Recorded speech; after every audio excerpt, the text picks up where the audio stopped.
चातुर्वर्ण्यं मया सृष्टं गुणकर्म विभागशः तस्य कर्तारमपि मां विद्यकर्तारमव्ययम् चातुर्वर्ण्यं मया सृष्टं गुणकर्म विभागशः तस्य कर्तारमपि मां विद्यकर्तारमव्ययम्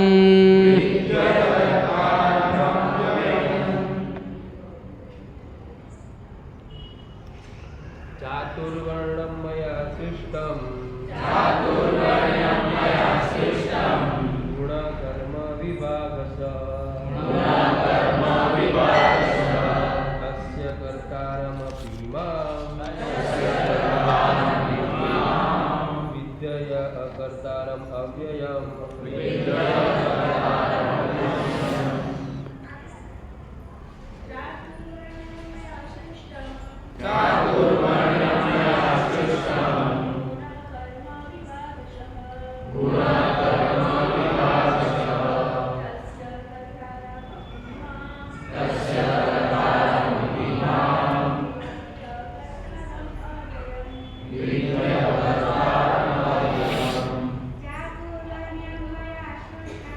चातुर्वर्ण्यं मया सृष्टं गुणकर्म विभागशः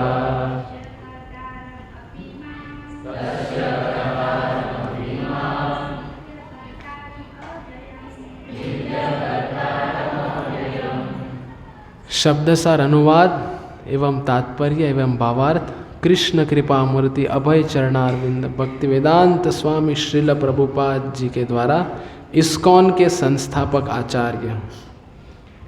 चातुर्वर्ण्यम मानव समाज के 4 विभाग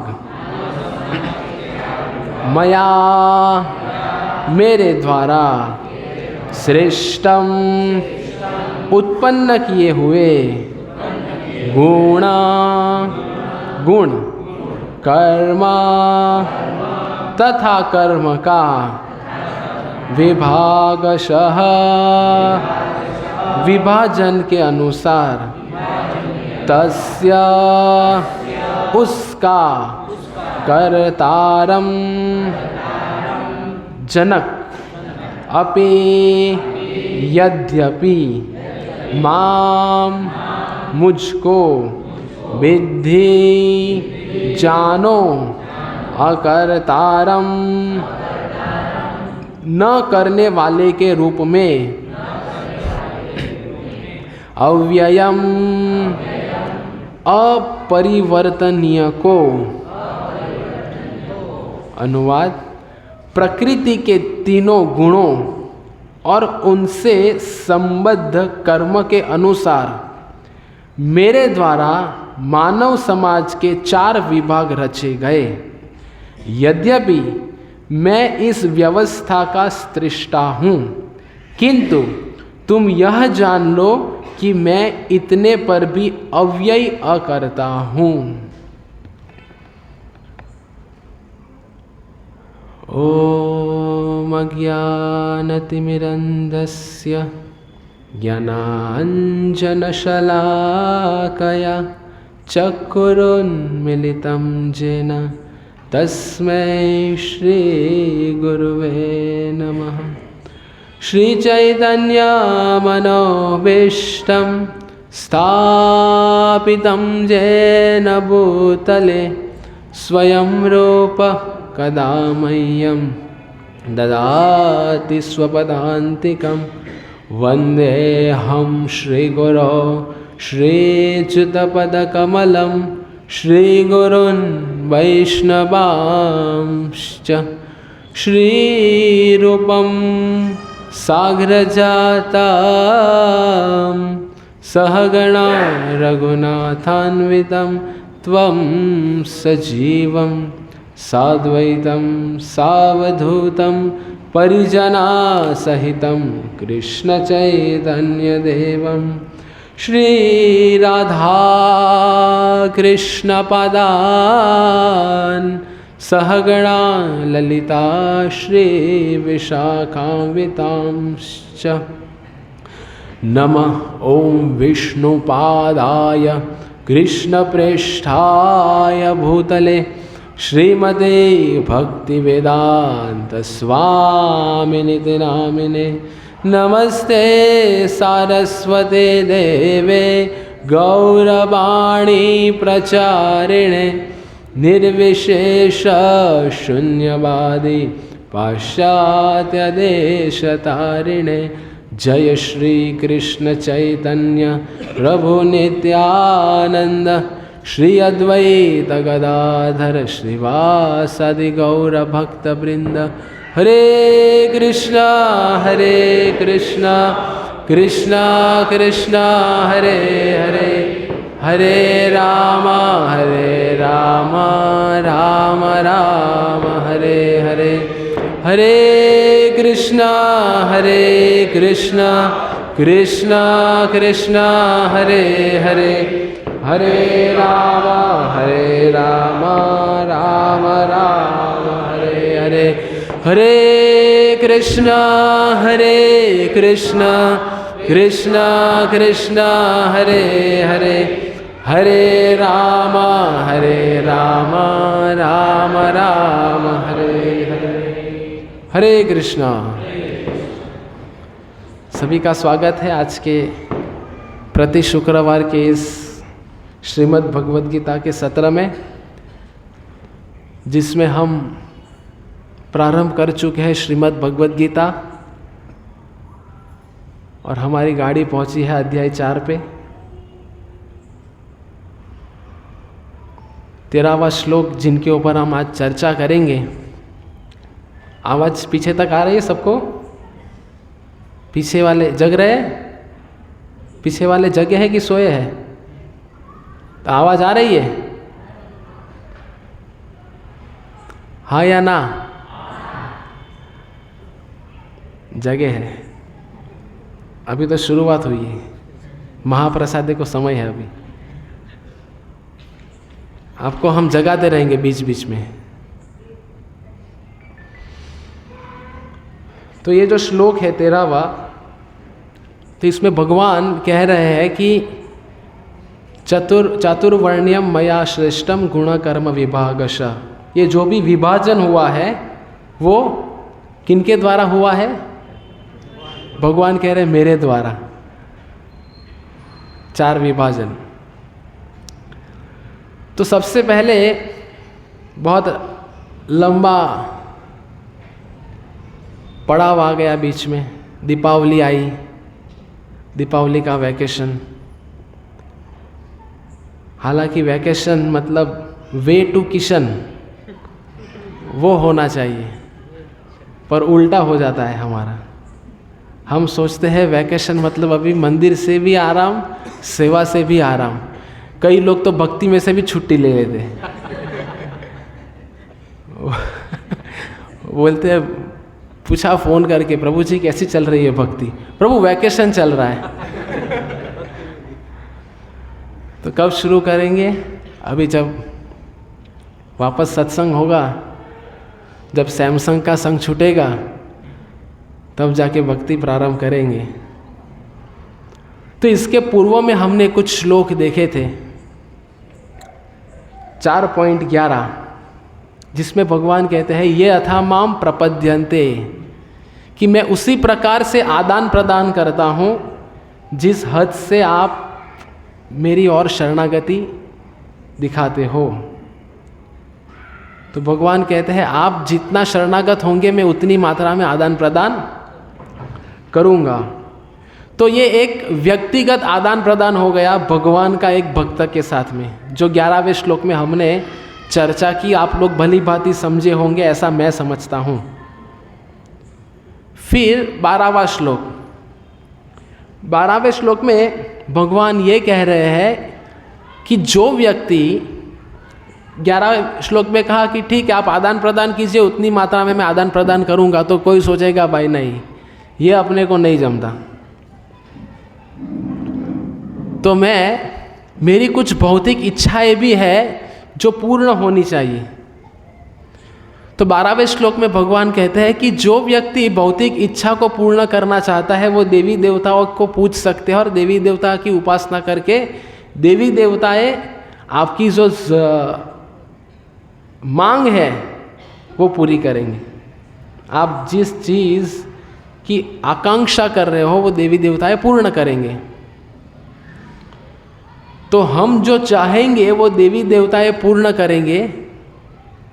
तो भगवान कृष्ण हमें वो नहीं देंगे जो हम चाहते हैं, भगवान कृष्ण हमें वो देंगे जिनकी हमें ज़रूरत है। तो जैसे मैं पिछली दफ़ा भी शुक्रवार को कह चुका हूँ कि भगवान भली भांति जानते हैं कि हमें क्या आवश्यकता है, तो भगवान के पास आके रोने की आवश्यकता नहीं है। जैसे होटल में जाते हैं एक लिस्ट लेके, मुझे ये चाहिए, मुझे ये चाहिए, मुझे ये चाहिए, और होटल का मालिक या वेटर वो आपकी डिमांड पूरी करते हैं ना। तो बचपन से हमें यही आदत गिर चुकी है, हम यही संस्कृति में पले बड़े हैं कि बस मांगो मांगो। इसलिए जब जन्मदिन आता है तो घर वाले कहते हैं बेटा तुझे क्या चाहिए, तो वो कहता है मुझे ये चाहिए, मुझे वो चाहिए। तो भगवान जानते हैं कि हमारे लिए, हमारी भक्ति के लिए क्या आवश्यक है, पर हम एक कैसा कह सकते हैं कि हम इस प्रकार के भगवान के संतान हैं जो जिद करते, जिद्दी है हम। तो हम भगवान के कार्यों में हस्तक्षेप करते रहते हैं, ये मुझे चाहिए, मुझे चाहिए, मुझे चाहिए। तो भगवान ज़रूरतें पूरी करेंगे, हम जो अपेक्षा कर रहे हैं वो नहीं देंगे। तो फिर ये हो गया 11वें श्लोक में भगवान आदान प्रदान करेंगे हमारे हिसाब से। 12वें श्लोक में अगर आपको भौतिक इच्छाएं है तो आप देवी देवताओं की उपासना कीजिए, वो आपकी पूर्ण करेंगे। और फिर 13वें श्लोक में भगवान कहते हैं कि ऐसे अलग अलग प्रकार के लोग रहते हैं जो अलग अलग चीज़ों के लिए बने हुए हैं। इसीलिए भगवान फिर ये श्लोक कह रहे हैं, कौन सा? चातुर्वर्णम मया सृष्टम गुण कर्म विभागश। गुण और कर्म के अनुसार क्या होगा? विभाजन। अभी कई दिनों से हमारी कुछ भक्तों के साथ में चर्चा हो रही थी, वो कह रहे थे बंटवारा, क्यों बंटवारा कर दिया भगवान ने, क्यों बंटवारा किया, ये प्रवचन के पश्चात समझेगा। तो जैसे 4 वर्ण है ना, कौन कौन से 4 वर्ण? ब्राह्मण, क्षत्रिय, वैश्य और शूद्र, 4 वर्ण और 3 गुण। गुण कर्म विभाग से कहा है ना भगवान ने। तो 4 वर्ण है, 3 गुण है। कौन से गुण? सत्वगुण, रजोगुण और तमोगुण। तो 4 वर्ण, 3 गुण, 2 शरीर। अभी 4 3 आ गया तो 2 और 1 बाकी रह गया ना, तो उसको भी हम समाविष्ट कर लेंगे। 4 वर्ण, 3 गुण, 2 शरीर। फिर 2 शरीर कैसे? ये तो एक ही दिख रहा है।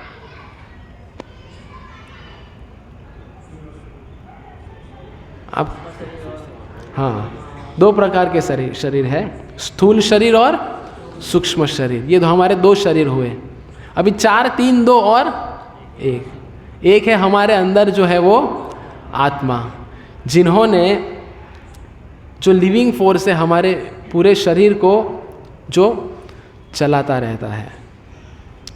तो 4 वर्ण, 3 गुण, 2 शरीर, 1 आत्मा। अभी श्रील प्रभुपाद जी तात्पर्य में बता रहे हैं कि भगवान कृष्ण जो आगे के श्लोक में कहे कि धर्म संस्थापनार्थाय संभवामि युगे युगे। धर्म की स्थापना करने के लिए भगवान आते हैं। कई कारण है, वो हम बहुत बार चर्चा कर चुके हैं कि 3 कारणों की वजह से भगवान अवतरित होते हैं। अभी धर्म मतलब क्या? धर्मम तो साक्षात भगवत प्रणीतम, जो भगवान कहे हैं वो धर्म है। तो भगवान धर्म की स्थापना करने आते हैं। तो विशेषतः भगवान का प्रयोजन यह है कि धर्म की स्थापना करना मतलब ऐसी सुव्यवस्था करना जिससे वर्णाश्रम धर्म की स्थापना हो। किनकी स्थापना हो? वर्णाश्रम धर्म।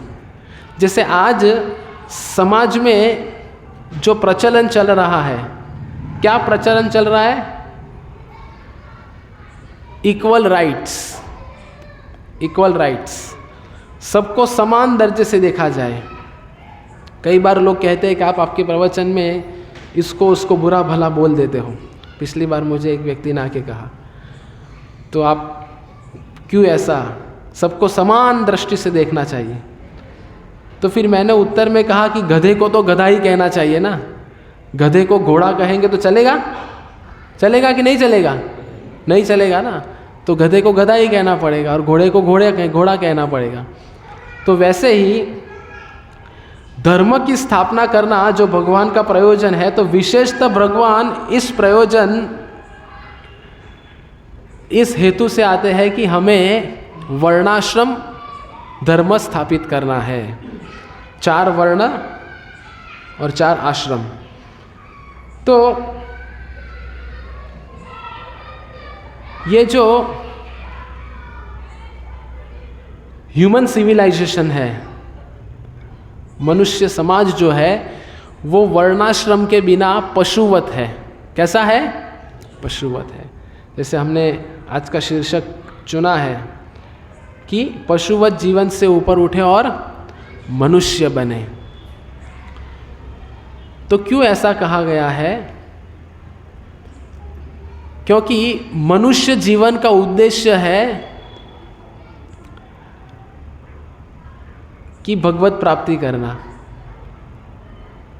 पर बचपन से कोई भी पाठशाला में या बड़े बड़े महाविद्यालय में यह नहीं सिखाया जाता कि जीवन का उद्देश्य क्या है। यह दुर्भाग्य है। और हम जानते हैं, और जानते हुए भी हम प्रशिक्षण क्या दे रहे हैं? स्कूल में जाइए, अच्छा खासा पढ़िए, अच्छा खासा कमाने लगिए, अच्छा खासा अंग्रेजी बोलना सीखिए। देखो प्रभु जी भी पढ़े लिखे हैं, इतना सारा पढ़े हुए हैं, अंग्रेजी जानते हैं, खुद तो पोस्ट ग्रेजुएट करके बैठे हैं, और हमें कहते हैं कि स्कूल कॉलेज में ये इस प्रकार का आप भी तो किए हुए हैं। तो हम बहुत देरी से आए भक्ति में। हम जीवन की 17-18 साल की उम्र से आए। पर जिनको एक मौका है कि बचपन से यह जान ले कि मनुष्य जीवन का उद्देश्य क्या है, तो मनुष्य समाज अगर ये उद्देश्य के लिए कार्य नहीं कर रहा है, रोटी कपड़ा मकान इसमें हम लगे हुए हैं, क्योंकि हमारा पूर्ण विश्वास नहीं है भगवान के प्रति कि भगवान कृष्ण, जो मैं पहले ही शुरू में कह चुका हूँ, हमारी ज़रूरतें भगवान जानते हैं। कितने सारे जीव है, 84 लाख योनि है। मनुष्य को छोड़ दिया जाए तो सब लोग को अपनी व्यवस्था भगवान पूरी पाड़ते हैं। पूरी पाड़ते हैं कि नहीं? कि हाथी गया नौकरी करने के लिए कि मुझे मन भर लगता है खाने के लिए, तो मुझे और कमाना पड़ेगा, बहुत धन संचय करना पड़ेगा जिससे मैं खा सकूं। और चींटी को कण भर लगता है, तो चींटी कभी प्लानिंग किया? चींटी को अपने आप वो मिल जाता है। तो मनुष्य को छोड़ा जाए तो सब लोग को अपनी ज़रूरतें भगवान पूरी हो रही है। तो इसीलिए भगवान जो कहता, ये जो विभाग है वर्ण के, ब्राह्मण, तो ये दृष्टिकोण से देखेंगे कि भगवान के ऊपर कितने निर्भर है, उसके हिसाब से हमें अपने आप को चेक करना है कि मैं ये 4 वर्ण में से कौन से वर्ण में आ रहा हूँ। कई बार लोग कहते हैं कि मेरे पिताजी, दादाजी, परदादा, उनके दादा सब लोग जनेऊ पहने हुए हैं, जन्म से हम लोग ब्राह्मण हैं, मैं व्यास हूँ, मैं भी एक ब्राह्मण हूँ। तो ये मानसिकता से हम पहले से चलते आ रहे हैं। और ये श्लोक में भगवान कह रहे हैं कि गुण और कर्म के हिसाब से विभाजन किया गया है। तो व्यक्ति जो भी अपना ये स्टेटस बता रहे हैं, तो कलो शूद्र संभवात, कलयुग में जिन्होंने भी जन्म लिया है वो जन्म से क्या है, जन्म न जायते शूद्र। तो भगवान कृष्ण पे जो 100% निर्भर है वह है ब्राह्मण। ब्राह्मण से एक स्तर नीचे आएगा क्षत्रिय, तो उनका थोड़ा कम। ये श्रील प्रभुपाद जी अपने एक वार्तालाप में इसका पूरा वर्णन कर रहे हैं कि थोड़ा विश्वास जिन्हें कम रहता है वो है क्षत्रिय, और थोड़ा विश्वास जो कम रहता है इनको कहेंगे वैश्य। और शूद्र कौन है, जिनका भगवान के प्रति विश्वास क्या है, शून्य, 0 है, जिनको ये श्रद्धा ही नहीं है कि भगवान के ऊपर मुझे निर्भर रहना है, वो 100% भगवान पे निर्भर नहीं रहेगा। तो हम अभी बैठे हम सोच रहे होंगे कि ठीक है, मैं तो ब्राह्मण के श्रेणी में आता हूँ, क्योंकि मैं हरे कृष्ण मंत्र जप करता हूँ, मैं सब नीति नियमों का पालन करता हूँ, श्रील प्रभुपाद जी की किताब का अध्ययन करता हूँ, रविवार को किताब बांटने भी जाता हूँ, अपना व्यवसाय छोड़ के, बहुत बड़ा त्याग करके सब कुछ मैं कर रहा हूँ, मतलब मैं निर्भर हूँ। पर हमारे मन में विचारधारा क्या चल रही है कि अगर मैं कमाऊंगा नहीं तो मेरा घर कैसे चलेगा, ऐसा होता है। या मैं पढ़ूंगा नहीं, मैं बड़ी डिग्री प्राप्त नहीं करूंगा, तब तक मेरा कुछ काम नहीं बनने वाला है। तो इसका मतलब क्या हुआ कि अभी तक हमारी श्रद्धा भगवान पे नहीं है। तो अभी ये समझ में आता है कि नहीं है, तो अभी ये पूरा जीवन और ये शास्त्र इसलिए दिए है कि हम इनको ठीक ठीक जाने आचार्यों के माध्यम से, और वह प्रणाली के हिसाब से जीवन जीने का प्रयत्न करें। समझ में आ रहा है सबको? अभी तक जो बताया वो ठीक था कि हाँ, हम में ये दुर्गुण है, हम में ये दोष है, पर अभी क्या वो आप बताइए। तो भगवान ने वो भी व्यवस्था करके रखी है। तो ब्राह्मण, क्षत्रिय, वैश्य और शूद्र। तो प्रभुपाद जी अपने उसी वार्तालाप में एक घटना का वर्णन कर रहे हैं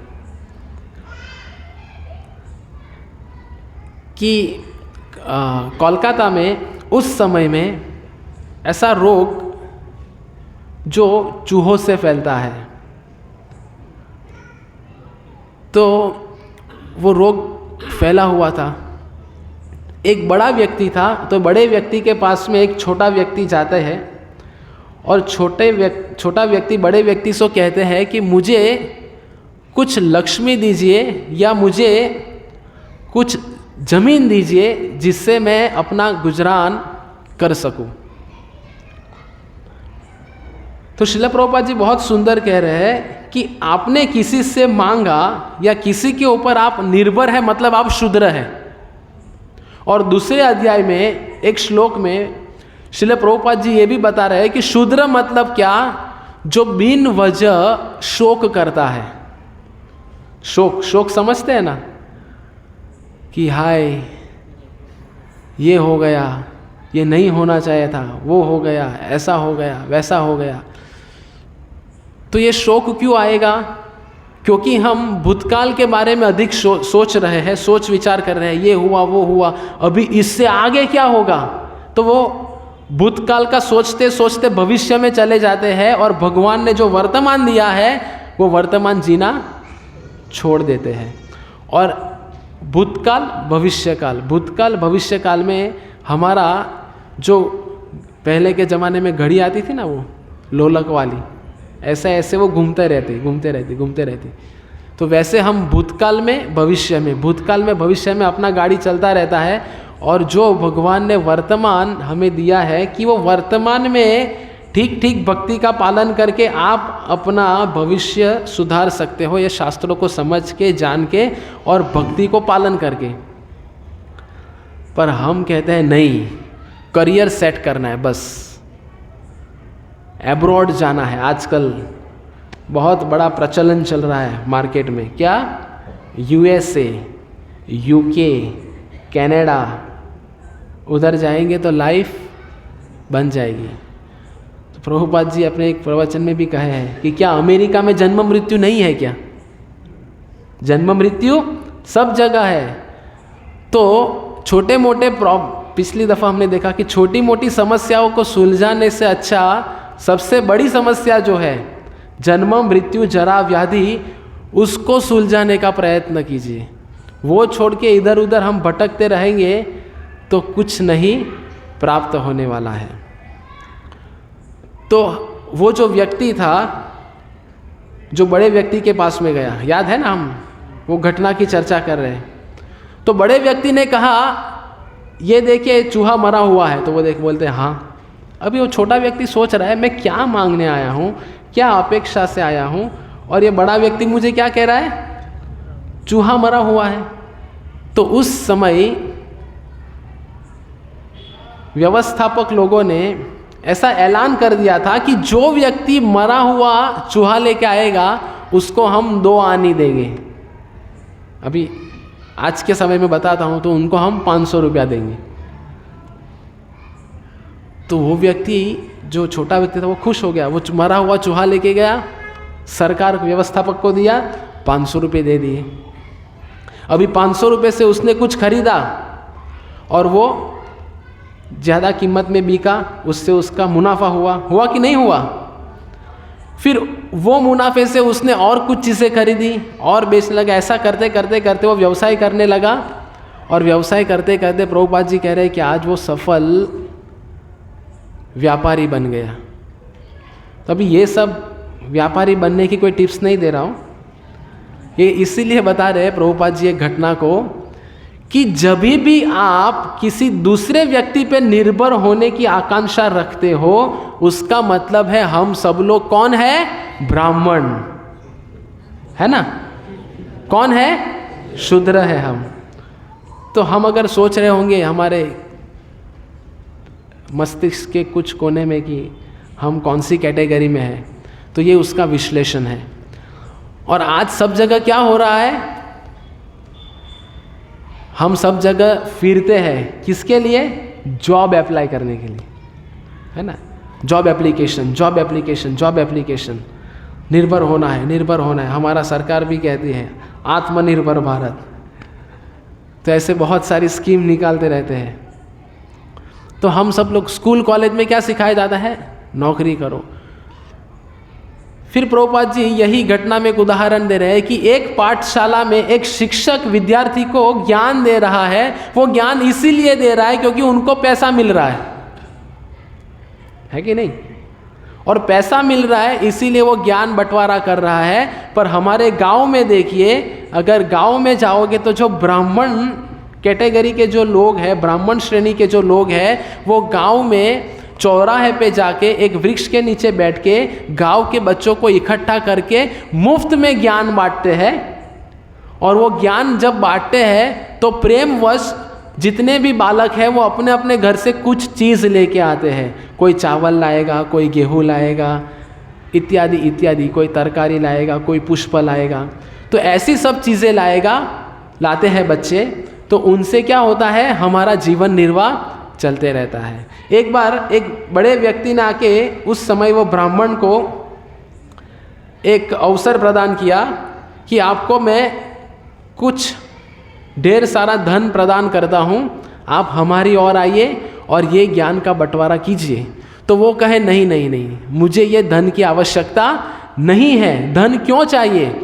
मैं भगवत भक्ति का विज्ञान ये गांव के बच्चों को दे रहा हूँ, और प्रेमवश वो सब लोग मेरे जीवन निर्वाह के लिए जो चीज़ की आवश्यकता है वो चीज़ भगवान की कृपा से, ये शब्द प्रभुपाद जी इस्तेमाल किए, भगवान की कृपा से मुझे मेरा जीवन निर्वाह के लिए जो भी आवश्यक है वो मिल रहा है, तो फिर मैं क्यों किसी के ऊपर निर्भर रहूं?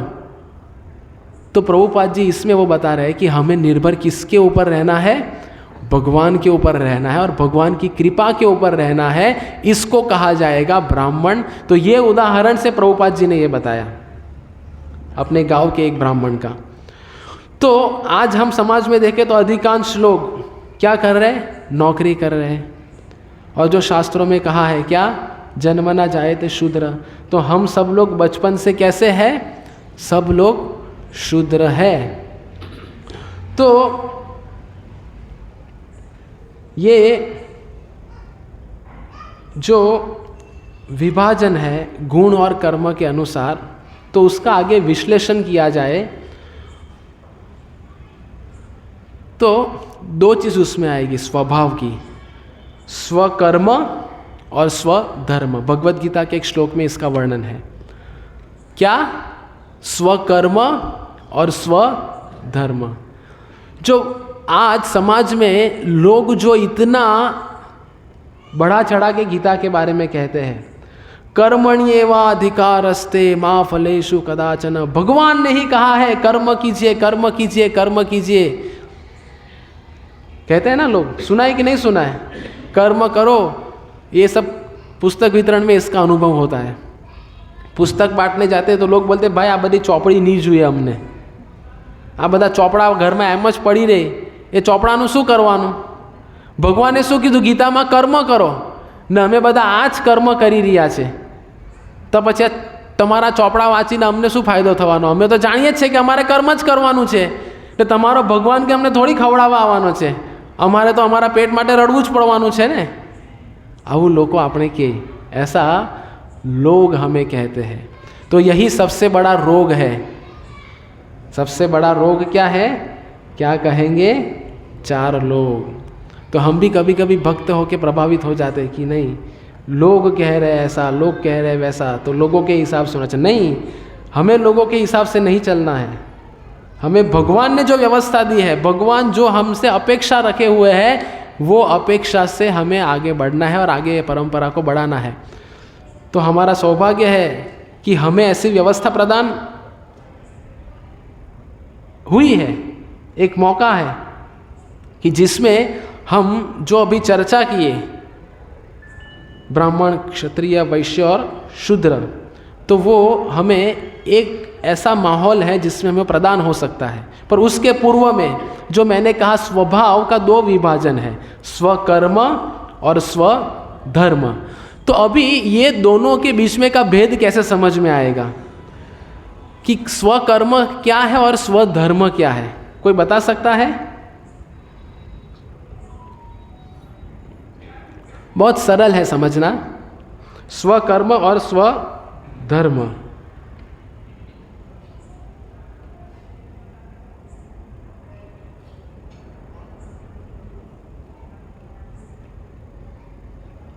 स्वकर्म मतलब क्या? कि स्वभाव के अनुसार कर्म।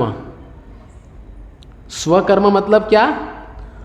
स्वभाव के अनुसार हमारा कर्म। और स्वधर्म मतलब क्या? स्वभाव के अनुसार हमारा धर्म। इतना समझे? स्वकर्म और स्वधर्म। अभी स्वकर्म और स्वधर्म को कैसे समझा जाए? तो उसके लिए और दो विभाजन है कि विभाजन कैसे है? मनुष्य जीवन और पशुवत जीवन। तो कैसे हमें समझ में आएगा कि मैं एक मनुष्य के जैसे जी रहा हूँ या एक पशु के जैसे जी रहा हूँ, तो उसका विश्लेषण कैसे होगा? तो जब कोई व्यक्ति हमेशा अपने आप को अपने जन्म और अपने शरीर से संबोधित करता रहेगा तो समझ लेना है कि वो पशुवत चेतना है। देखो, सबसे पहले हमने ये देखा कि अगर ये हमें समझना है तो इसका दो विभाजन है, स्वकर्म और स्वधर्म। स्वकर्म मतलब स्वभाव के अनुसार कर्म, और वो स्वभाव के अनुसार कर्म मतलब क्या? ये चार विभाजन, ब्राह्मण, क्षत्रिय, वैश्य और शूद्र, कि जिनका जो स्वभाव है उसके हिसाब से उनका विभाजन किया गया है। कि ब्राह्मण का कार्य क्या है? ज्ञान। फिर जो क्षत्रिय है उनका क्या रहेगा कि उनको सही न्याय स्थापित करना है, टू एस्टैब्लिश ट्रू जस्टिस। एक दृष्टिकोण से देखा जाए तो जैसे अर्जुन जो थे तो उन्हें अपना स्वधर्म निभाना पड़ा। भगवान ने कहा कि स्वधर्म को निभाइए। स्वधर्म क्या है? कि मैं जो कह रहा हूँ उसका पालन कीजिए आप और युद्ध करिए। जो पिछली दफ़ा हमने चर्चा की थी कि ये सब लोग आप नहीं मारोगे तो भी मरने वाले हैं, तो अगर आप नहीं मारोगे तो वो ऐसे ही मर जाएंगे, ऐसे ही मृत्यु हो जाएगी। मृत्यु के पश्चात पुनः जन्म लेंगे, पुनः मृत्यु हो जाएगी, पुनः जन्म लेंगे, पुनः मृत्यु हो जाएगी। पर अगर ये रणभूमि पे धर्म के युद्ध में अगर वो लोग अपना देह छोड़ते हैं और अगर मेरी आज्ञा से, मेरे कहने से अगर आप उनको मारते हो तो उनका ये आखिरी जन्म होगा। तो बुद्धिमानी किस में है? भगवान का पालन, भगवान ने जो बताया वो पालन करे और अपने स्वधर्म को निभाए। तो ब्राह्मण के बारे में बताया ज्ञान, क्षत्रिय टू एस्टैब्लिश ट्रू जस्टिस, वैश्य जो हमने ये प्रभुपाद जी जो घटना बता रहे थे उसमें से हमने देखा कि व्यापार, और शूद्र मतलब क्या? ये तीनों भी ऊपर के जो वर्ग है इनके साथ में हमें सहकार करना है। शूद्र का कर्तव्य वो है। तो इसीलिए जो आगे में चर्चा की कि विभाजन कैसे है मनुष्य और पशु। तो पशु मतलब क्या? जो हमेशा अपने जन्म और शरीर से अपने आप की व्याख्या देते रहते हैं, वो पशुवत जीवन के समान है। तो फिर इससे ऊपर उठ के मनुष्य जीवन में कैसे आएंगे? कि जब हम, भगवान ये श्लोक में बता रहे हैं कि गुण कर्म विभागश, जब हम अपने आप की पहचान हमारे गुण और कर्म के हिसाब से देंगे तब जाके मनुष्य की श्रेणी में हम लोग आएंगे। जब तक हम शरीर के लिए स्ट्रगल कर रहे हैं, आज का क्लास थोड़ा टेक्निकल है तो समझना रहेगा कठिन, पर बताना तो पड़ेगा। तो गुण और कर्म में हमें, गुण और कर्म को समझ के उसके हिसाब से हम हमारे जीवन का पालन करेंगे, तब जाके मनुष्य की श्रेणी में आएंगे, अन्यथा हम नहीं आ पाएंगे। तो इसके आगे के श्लोक में जो ब्राह्मण की परिभाषा जो मैं अभी इसके पूर्व में कह चुका हूँ, तो इसके आगे 10वां श्लोक या 11वां श्लोक है, हाँ 10वां श्लोक, वित राग भय क्रोधा मनमया मामुपाश्रितः। तो ये जो श्लोक है, ये श्लोक में भगवान क्या कह रहे हैं? वित्त, वित्त मतलब क्या? त्याग करना। समझ रहे आप सब लोग? जो हम शुरू से चर्चा कर रहे हैं, 4 गुण, 4 वर्ण, 3 गुण, 2 शरीर, 1 आत्मा। उसके पश्चात हमने क्या चर्चा की? प्रभुपाद जी जो बता रहे हैं कि ये 4 विभाजन को कैसे समझे, हमारी भगवान के ऊपर की निर्भरता के स्तर के ऊपर, कि हम भगवान के ऊपर कितने निर्भर हैं, उसके ऊपर हम नक्की कर सकते हैं कि हम कौन सी श्रेणी में आते हैं। फिर शास्त्रों में तो पहले से ही कह दिया है कि जन्म न जाए तो शूद्र, हम सब लोग शूद्र हैं। फिर हमने कहा कि ब्राह्मण का कर्तव्य क्या है, क्षत्रिय का क्या है, वैश्य का क्या है, शूद्र का क्या है। तो उसके हिसाब से 2 विभाजन होता है, स्वकर्म और स्वधर्म। और उसमें आगे बढ़ेंगे तो हमें सबसे पहले ये सीखना पड़ेगा कि मनुष्य जीवन और पशुवत जीवन में क्या अंतर है। तो पशुवत जीवन क्या है कि जब तक हम जन्म और शरीर के साथ में हमारा संघर्ष चल रहा है तो हमें वो पशुवत मानसिकता से ऊपर उठ के मनुष्य की चेतना में आना पड़ेगा। तो मनुष्य की चेतना क्या है, गुण कर्म जो है उसे हमें ठीक ठीक समझना पड़ेगा।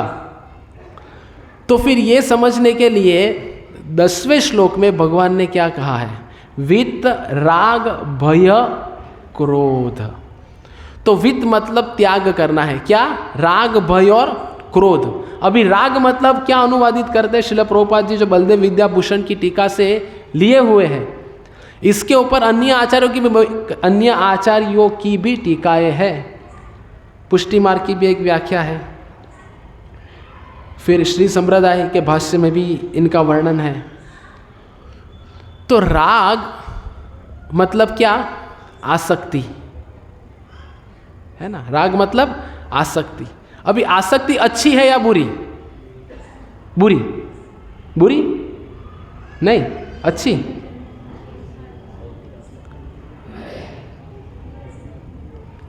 सब लोग जगे हुए हैं, आसक्ति अच्छी है या बुरी। तो बुरी वाले कितने हैं, हाथ ऊपर कीजिए। ठीक है, आसक्ति अच्छी है।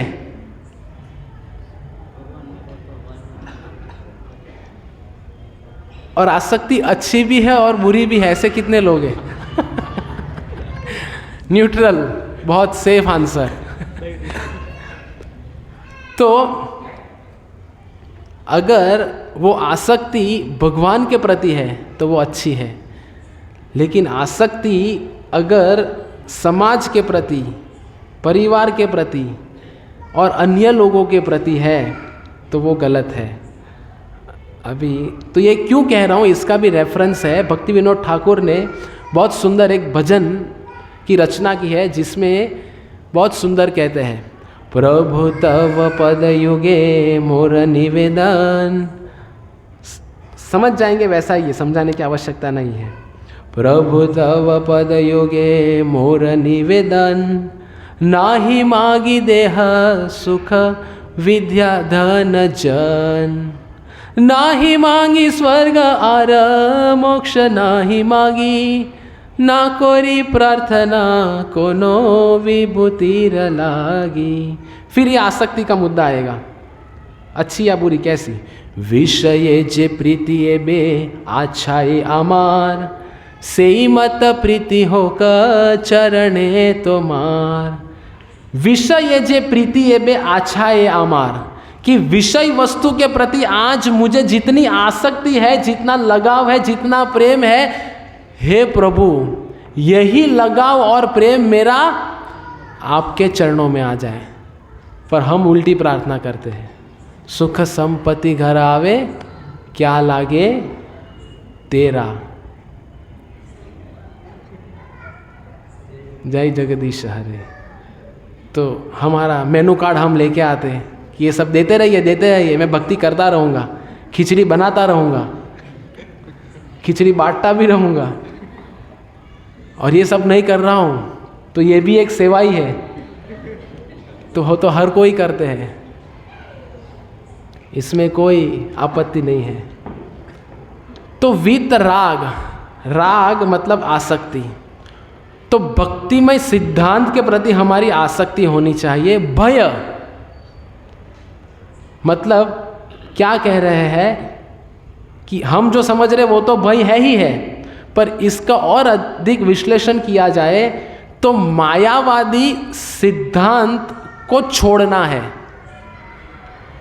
ये श्लोकों को अगर ठीक से समझना है तो वो श्लोक को भी समझना पड़ेगा, 10वें श्लोक को। राग भय, अभी भय और मायावादी सिद्धांत का क्या तालमेल है?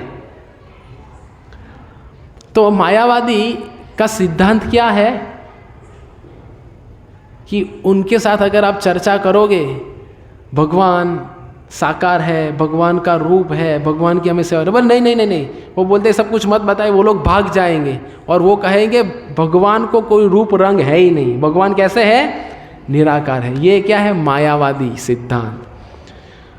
तो हम में से भी कई लोग के जहन में ये होगा कि भगवान निराकार है। इसे भी बहुत सारी चीज़ें, इसमें भी अभी सब तो नहीं बता सकता हूँ कि आकार है या निराकार है या दोनों भी है। उसके लिए जन्माष्टमी में आना पड़ेगा वापस, एक प्रश्न है उसमें।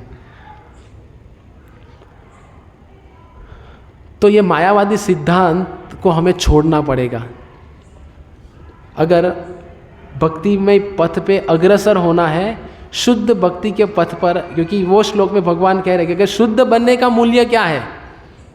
तो शुद्ध बनने का मूल्य क्या है कि हमारी अंदर मानसिकता में जो बैठा है उसको निकाल के बाहर फेंकना है। वित्त, राग, भय और क्रोध, ये हमारे लिए लागू पड़ता है। क्रोध, छोटी छोटी बातों पे क्या आ जाता है? क्रोध। खिचड़ी नहीं मिला मुझे, आना ही नहीं है शुक्रवार को। अभी खिचड़ी मिल गया है तो बिना भुंगड़ा का खिचड़ी कैसे खाएंगे? तो आखिरी वालों के लिए तो वो रखना चाहिए था। समझ में नहीं आता इन लोग को। दही नहीं मिला, इत्यादि इत्यादि। पिछली दफा हमने सब चर्चा की समस्याओं की। तो ये सब समस्याएं छोटी मोटी ऐसी होती है तो हम कहते हैं कि आता माजी सटक ली। तो अभी क्रोध, तो जो व्यक्ति को प्रचार करना है वो क्रोध करेगा तो प्रचार नहीं जमेगा। अभी कैसे? क्योंकि जिस व्यक्ति के ऊपर आपको क्रोध आ रहा है, मानो अभी सब लोग अपने आप को पूछिए कि मैं किस व्यक्ति के ऊपर क्रोधित हूं, तो वो व्यक्ति अगर सामने से जाएगा तो आप देखेंगे भी नहीं। वो कहेंगे हरे कृष्णा, चले गए। हमारे दिमाग में वो इतना भरा रहता है कि वो क्रोध जो है वो हमें किसी के ऊपर दया दिखाने ही नहीं देगा। और प्रचार कब कर पाएंगे? जब किसी के ऊपर दया करेंगे तभी तो प्रचार कर पाएंगे। तो प्रचारक का सबसे बड़ा गुण क्या रहेगा कि उसे दया दिखानी पड़ेगी। और अगर क्रोध है तो वो नहीं प्रचार कर पाएंगे। तो अभी इसको त्यागना है। मतलब क्या है? सबसे पहले तो राग मतलब भक्तिमय सिद्धांतों को अपनाना है, और जो भक्तिमय सिद्धांत नहीं है उसे छोड़ देना है। भय मतलब मायावादी सिद्धांत को छोड़ना है, और क्रोध मतलब जो बुद्धिस्ट फिलॉसफी है उसको छोड़ देना है। अभी आप कहेंगे अभी क्रोध और बुद्धिस्ट फिलॉसफी का क्या तालमेल है? अभी बुद्धिस्ट फिलॉसफी मतलब क्या? वो लोग क्या कहेंगे? कुछ नहीं है, सब कुछ क्या है? शून्य है, सब शून्य है। शून्यवाद का प्रचार करते फिरते वो लोग। तो कई बार कितने वर्ष बीत भी जाएंगे, अगर श्रील प्रभुपाद जी की किताबों का ठीक से अगर अध्ययन नहीं किया है, और कोई व्यक्ति कहेगा कि प्रभुपाद का मैं हर रोज संग करता हूँ, मुझे साधु संघ की आवश्यकता नहीं है, और बिना साधु संघ के मैं प्रभुपाद जी की किताब को पढ़ूंगा और सब कुछ जान लूँगा, ज्ञानी बन जाऊँगा और घर पे बैठ के अपना भजन करूँगा, तो उसमें भी बाधा है। कैसे बाधा है? क्योंकि अगर किसी सैनिक को अकेला छोड़ दिया जाए युद्ध के मैदान में, तो वो क्या जंग जीत पाएगा? नहीं जीत पाएगा। उसे संघ की आवश्यकता है। जैसे एक उदाहरण दूंगा कि संघ जो है भक्तों का, तो वो संघ सुखदायक है या पीड़ादायक है? अधिकांश वो पीड़ादायक होता है। क्योंकि भक्तों के संग में क्या होता है? हमारा जीते जी पोस्टमार्टम कर देते हैं। पूरा कच्चा चिट्ठा खोल के दिखा देते हैं भक्त लोग। तो जो बर्फीला प्रदेश रहता है, बर्फीले प्रदेश में एक प्राणी आता है जिसका नाम है पॉर्क्यूपाइन्स। क्या है नाम? पॉर्क्यूपाइन्स। प्रवचन के पश्चात गूगल सर्च करके देखना, आपके जो गुरु हैं गूगल गुरु, उनको पूछ लेना what do you mean by porcupines. तो पॉर्क्यूपाइंस एक ऐसा प्राणी है जिसके पूरे शरीर में कांटे रहते हैं। क्या रहते हैं? क्या रहते हैं? कांटे। अभी वो रहते किधर है? अभी बताया ना, बर्फीले प्रदेश में, ठंडी जगह पे। अभी देखो नवसारी में भी अभी धीरे धीरे ठंड का प्रमाण बढ़ रहा है। परसों रात से कल रात, आज सुबह, तो अभी धीरे धीरे संख्या आने की कम हो जाएगी। मुलायम सा बेड, गर्मा गर्म कंबल, अलार्म अपना काम करता रहेगा। बचता रहे तू अपना काम कर, मैं अपना काम करूँगा। बाद में तो पूरा दिन भर है ना माला जपने के लिए। तो वो पॉर्क्यूपाइंस को अगर अपना अस्तित्व टिकाए रखना है तो उनको क्या करना पड़ेगा? सब पॉर्क्यूपाइंस को एक साथ आ जाना पड़ेगा। क्या करना पड़ेगा? ठंडी से अपने आप को बचाने के लिए क्या करना पड़ेगा? एक साथ आ जाना पड़ेगा। कई बार हम लोग यात्रा में जाते हैं तो ऐसी जगह पे जाते हैं जिधर बहुत ठंड रहती है, तो भक्तों लोग कहते जरा साथ साथ में रहिए, साथ साथ में रहेंगे तो थोड़ा ठंड कम लगता है। ये मैंने अनुभव किया गोवर्धन में परिक्रमा में। जब परिक्रमा करते तो कुछ भक्त लोग कहे कि आप बहुत जल्दी जल्दी चलते हो, थोड़ा धीरे धीरे चले, सबके साथ में चले, थोड़ा ठंड कम हो जाएगी। सुबह सुबह अगर ब्रह्म मुहूर्त में अगर परिक्रमा प्रारंभ करते हैं तो की बात, तो ठंड लगेगी। तो ये पॉर्क्यूपाइंस को क्या करना पड़ेगा? अपना अस्तित्व टिकाए रखने के लिए सबको एक साथ आना पड़ेगा। अगर एक साथ आएंगे तो क्या होगा? आप बता सकते हैं? ठंड कम लगेगी, फिर क्या होगा? गर्मी बढ़ेगा। इसीलिए हमें अभी और धीरे धीरे ऊपर उठने की आवश्यकता है। हाँ हाँ, ये मुद्दे की बात है। मैंने पहले ही कहा, अभी उनके शरीर का वर्णन क्या, मुझे कोई शौक नहीं है उसकी सुंदरता बताने का कि उसके शरीर पे कांटे हैं। अभी उनके शरीर पे जो कांटे हैं, अभी सब पॉर्क्यूपाइंस एक साथ आ जाएंगे तो क्या होगा? एक दूसरे के कांटे सबको चुभेंगे, पर वो चुभेगा तो वो चलेगा, खून निकलेगा, चलेगा। मर जाने से तो अच्छा है वो थोड़ा बहुत खून निकले। तो पॉर्क्यूपाइंस भक्तों का, पॉर्क्यूपाइंस जो संघ में रहते हैं अपने आप का बचाव करने के लिए, किससे? ठंड से, कि बच पाएंगे। वैसे ठंड की तुलना माया देवी से की गई है, तो माया देवी का जो प्रभाव है वो ठंड से भी ज्यादा है। सब जगह है वाईफाई के जैसे। कैसे? वाईफाई के जैसे, नेटवर्क ऑल टाइम अवेलेबल। आपको क्या करना है? सिर्फ पासवर्ड एंटर करना है तो वो एक्सेसिबल हो जाएगी। मोबाइल में एंटर करते तो एक्सेसिबल हो जाता है ना वाईफाई। वैसे ही हम सब लोग ये शरीर रूपी यंत्र को लेके जाते हैं और हमने तो बाय डिफ़ॉल्ट पासवर्ड एप्लीकेशन डाल के रखी है। जिसका भी वाईफाई कनेक्ट होगा अपने आप पासवर्ड डिटेक्ट करके वाईफाई चालू हो जाएगा। तो माया रूपी जो ठंड है वो इतनी प्रगाढ़ है कि हम भले भक्तों के संग में थोड़ा कष्ट है, तो अगर संग छोड़ देंगे तो कृष्ण भूलिया जीव भोग वांछा करे, निकटस्थ माया तारे झापटिया धरे। माया झपट के पकड़ लेगी, जैसे बिल्ली चूहे को पकड़ लेती है, तो वैसे माया हमें पकड़ लेगी। तो ये जो हम साधु संघ के बारे में बता रहे हैं कि ये सब कुछ संभव कैसे है? एक अच्छा समुदाय हो, साधुओं का संघ हो, जिसमें श्रील प्रभुपाद जी की जो ये इच्छा थी क्या, कि सब लोग शुद्ध भक्ति की ओर प्रयत्न करें। तो 10वें श्लोक में उसका वर्णन है, ये 4थे अध्याय के, कि वितराग भय क्रोध, मायावादी सिद्धांत, शून्यवाद सिद्धांत, ये सब कुछ छोड़ के भक्तिमय सिद्धांत को अपना के भक्ति का पालन करें, शुद्ध भक्ति की ओर प्रयाण करेंगे। पर यह कब होगा? जब हमारे लिए एक सुव्यवस्थित वातावरण तैयार होगा।